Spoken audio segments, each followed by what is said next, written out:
अस्सलामुअलैकुम दोस्तों। इम्तियाज़ जलील की वो शानदार जुलूस जो मुंबई में पहुंची है, उस जुलूस के अहम और बेहतरीन कामयाबी इम्तियाज़ जलील के हक़ में जाती है। उन्होंने क्या कुछ कहा, क्या शान वाली बात कही, बेशक बड़ा। आइए इम्तियाज़ जलील साहब ने क्या कुछ कहा इस वीडियो में सुनते हैं।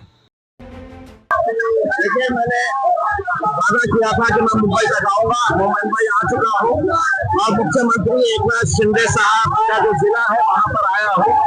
मुझसे कहा गया था कि तुम नहीं आ सकते हो। मैं अल्हम्दुलिल्लाह बहुत तादाद के साथ आया हूँ। एआईएमआईएम के चलो मुंबई अभियान में पूरे महाराष्ट्र से पार्टी के नेता और समर्थक मुंबई पहुंचे थे। वहीं वारिस पठान ने अपने सोशल मीडिया हैंडल एक्स पर एक वीडियो पोस्ट कर कहा, सरों के समुंदर का सैलाब उमड़ आया आज मुंबई में अपने हुजूर मोहम्मद मुस्तफा सल्लल्लाहु अलैहि वसल्लम की मोहब्बत में। देखिए साहब, सरकार जानती है कि महाराष्ट्र के अंदर जो हरकतें हो रही है वो सरकार द्वारा ही चलाई जा रही है। पुलिस का कैसे इस्तेमाल किया जा रहा है, बहुत दुर्भाग्य के साथ ये कहना पड़ रहा है। आज महाराष्ट्र में जो जाति, धर्म और मजहब की दीवारें खड़ी की जा रही है, जो दंगा भड़काने की कोशिशें की जा रही है, जो स्टेज के ऊपर खुले आम मुसलमानों को गालियां दे रहे हैं, ये धमकी दे रहे हैं कि हम मस्जिदों में घुस घुस कर मारेंगे, तो क्या ये के क्रिमिनल एक्ट नहीं है? क्या इसके ऊपर कार्रवाई नहीं होनी चाहिए? नहीं हो रही है। इस वजह से हमने ये फैसला किया कि हम मुंबई तक जाएंगे और महाराष्ट्र की सरकार, विशेषकर मुख्यमंत्री एकनाथ शिंदे साहब, जिन्होंने उस रामगिरी का समर्थन करते हुए ये कहा था की तुझ्या केशालाही आम्ही हात लावू देणार नाही, म्हणजे इसका मतलब ये है कि जो मानसिकता इस रामगिरी की है वही मानसिकता लेके महाराष्ट्र के मुख्यमंत्री अगर काम कर रहे हैं, तो हम उन्हें यह एहसास दिलाने के लिए जा रहे थे कि ये देश चलेगा तो कायदे के हिसाब से, ये राज्य चलेगा तो कानून के हिसाब से चलेगा। यहाँ पर आप संविधान के हिसाब से कार्य करिएगा। उसमें इस तरीके से किसी एक जाति, एक धर्म के हिसाब से काम मत करिएगा। साथ ही साथ हम पुलिस के वरिष्ठ अधिकारियों को भी ये बताने के लिए जा रहे हैं, महाराष्ट्र का इतिहास रहा है, एक से एक फाइनेस्ट ऑफिसर्स हमने पुलिस ऑफिसर्स महाराष्ट्र के अंदर देखे हैं।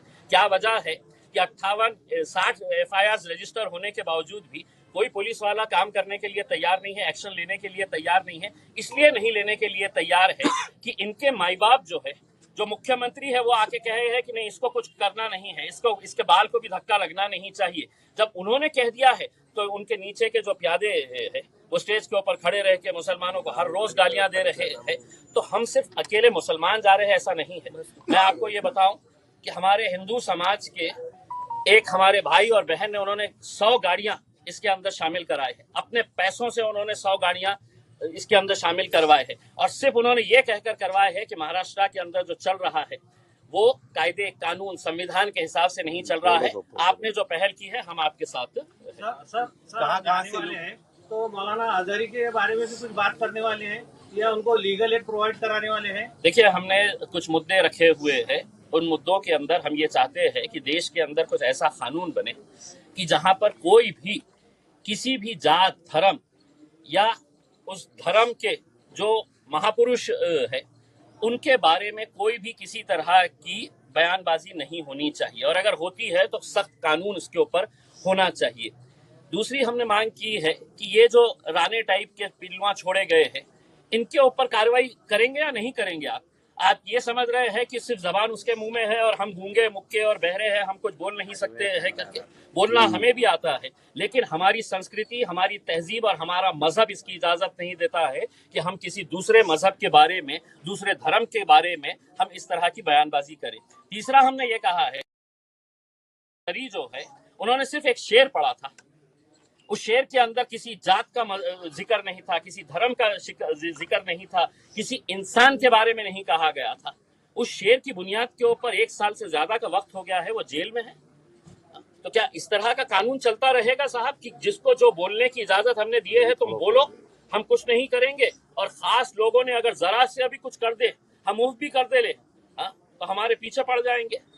और वो खुलेआम नंगा नाच कर रहे हैं, उसके ऊपर कोई कार्रवाई नहीं करेंगे तो हम चले हैं मुंबई की तरफ, जाके तो संविधान देंगे उन्हें, याद दिलाएंगे कि साहब इससे कब देश चलेगा। कहाँ से लोग आपकी इस रैली में का मुझे नहीं पता है, लेकिन मैंने पहली मर्तबा ये कहा था कि महाराष्ट्र के इतिहास के अंदर इतनी बड़ी रैली नहीं होगी करके। आप नासिक के बाद देखेंगे, मैं यकीन के साथ कह सकता हूँ कि हिंदुस्तान की तारीख के अंदर इतनी बड़ी रैली नहीं निकली होगी जो आज आपको देखना है।